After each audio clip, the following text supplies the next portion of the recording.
जंगल में कालू कव्वे और गोरी कव्वे की मिठाई की दुकान थी। उन्हें अच्छा मुनाफा होता था, इसलिए वो काफी अमीर थे। उनका बेटा जग्गू कव्वा, जो थोड़ी दूर फुटबॉल से खेल रहा था, बहुत बिगड़ा हुआ था। वो सभी पक्षियों को तंग करता।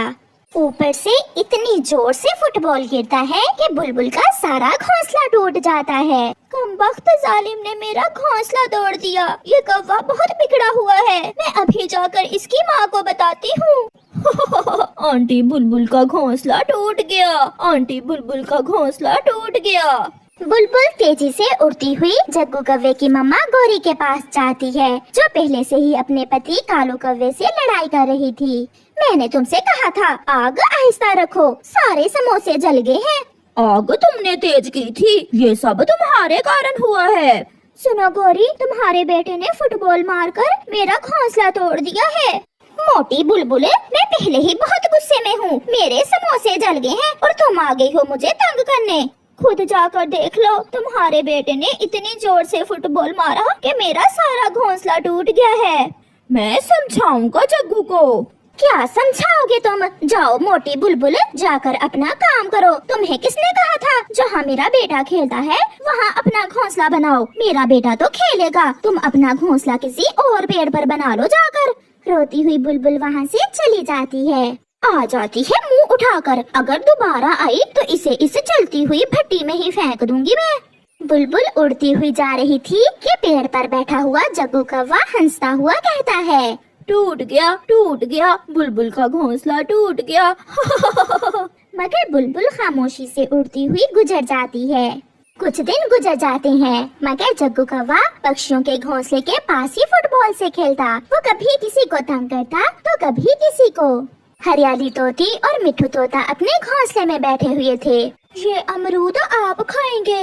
नहीं, आप, ये आपका है। पति जी, आप मेरा कितना ख्याल रखते हैं। तोता और तोती ऐसे बैठे हुए थे कि जग्गू का फुटबॉल आकर उनके ऊपर गिरता है। सब टूट जाता है। घोंसले का तो तिनका तिनका बिखर जाता है और अमरूद भी दूर जा गिरता है। हरियाली, तुम ठीक तो हो? चोट तो नहीं लगी तुम्हारे? मैं ठीक हूँ पति जी, आप बच गए हैं ना? मैं अभी इस कौवे के बच्चे को देखता हूँ। मिठू भागकर जग्गू कव्वे को पकड़ लेता है। कितने बार तुम्हें यहाँ खेलने से मना किया है? तुमने मेरा घोंसला तोड़ दिया है। ऐसे कहते हुए मिठू जग्गू कव्वे के 2 चांट लगा देता है। तुमने मुझे मारा मिठू अंकल, तुमने मुझे मारा। मेरी मम्मा छोड़ेगी नहीं आपको। मैं अभी जाकर अपनी मम्मा को बताता हूँ। ऐसे रोता हुआ जग्गू कव्वा वहाँ से चला जाता है। पति जी, आप टूटे हुए तिनके इकट्ठे करें और मैं इन्हें जोड़कर घोंसले की मरम्मत करती हूँ। फिर तोता और तोती अपने घोंसले की मरम्मत में लग जाते हैं। मम्मा, मम्मा, मुझे मारा। मिठू अंकल ने मुझे बहुत मारा। उस मोटी चोंच वाले तोते की इतनी हिम्मत है कि मेरे बेटे को मारे। मैं अभी जाकर देखती हूँ उसे। पहले इससे पूछो तो हुआ क्या था। ये तो मैं उस मोटे तोते से ही जाकर पूछूंगी। गुस्से में गोरी वहाँ से उड़ती है। तोता बिखरे हुए तिनके इकट्ठे कर रहा था कि गोरी पीछे से जाकर तोते के एक डंडा मारती है। मोटी चोंच वाले, तुम्हारी हिम्मत कैसे हुई मेरे बेटे को मारने की? मैं छोड़ूंगी नहीं तुम्हें। मेरी बात सुनो, तुम्हारे बेटे ने मेरा घोंसला तोड़ दिया। हरियाली भी वहाँ आ जाती है, मगर गोरी कव्वी तोते को मारे जा रही थी। शोर सुनकर चिड़िया वहाँ आ जाती है। बचाओ, बचाओ चिड़िया, मेरे पति को इस मनहूस कव्वे से बचाओ। गोरी, शर्म करो, छोड़ दो मिठू को, छोड़ दो। फिर गोरी कव्वी मिठू को छोड़ देती है। चिड़िया, इसके बेटे ने हमारा घोंसला तोड़ दिया और ऊपर से ये मुझे मार रही है। और तुम अपना घोंसला किसी और पेड़ पर बना लो। मेरा बेटा तो ऐसे ही खेलेगा। हम जा रहे हैं, हम यहाँ से जा रहे हैं। मगर कवि और कव्वे, देखना तुम्हें इसकी सजा जरूर मिलेगी। रोते हुए तोता और तोती वहाँ से चले जाते हैं। गोरी, आपने बहुत बुरा किया जब मिठू और हरियाली को इस जंगल से ही निकाल दिया। जाते हैं तो जाएं, कोई दूसरा तोता आ जाएगा इस जंगल में। गोरी भी वहाँ से चली जाती है। रात को कवि अपने बेटे के साथ घोंसले में लेटी हुई थी। कालू कौवा दूसरे घोंसले में सो रहा था।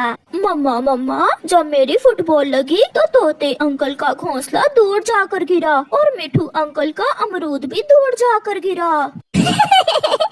बस कर जाओ जग्गू, अब हंस हंस कर मेरे पेट में दर्द शुरू हो गया है। मम्मा मम्मा, कल मैं कबूतर अंकल का घर भी तोड़ दूंगा। हाँ याद आया जग्गू, उस गंदी आंखों वाले का घर तो जरूर तोड़ना तुम, मुझे बहुत मजा आता है उसे तंग करने में। फिर दूसरे दिन कौवा और कव्वी गरम गरम घी में समोसे बना रहे थे। कबूतर अपने घोंसले में बैठा हुआ था। जग्गू कौवा जोरों से एक एक फुटबॉल को लगाता है। अब तो टूटेगा, कबूतर अंकल का घोंसला जरूर टूटेगा। मगर जग्गू का फुटबॉल सीधा जाकर कौवे की गरम गरम घी की कड़ाही में गिरता है और गरम गरम घी कौवे और कव्वी के ऊपर गिर जाता है। मैं जल गई कालू, मेरे पंख जल गए हैं। मेरी आंखों में गरम गरम घी गिर गया है, मुझे कुछ नजर नहीं आ रहा। गोरी तुम कहाँ हो?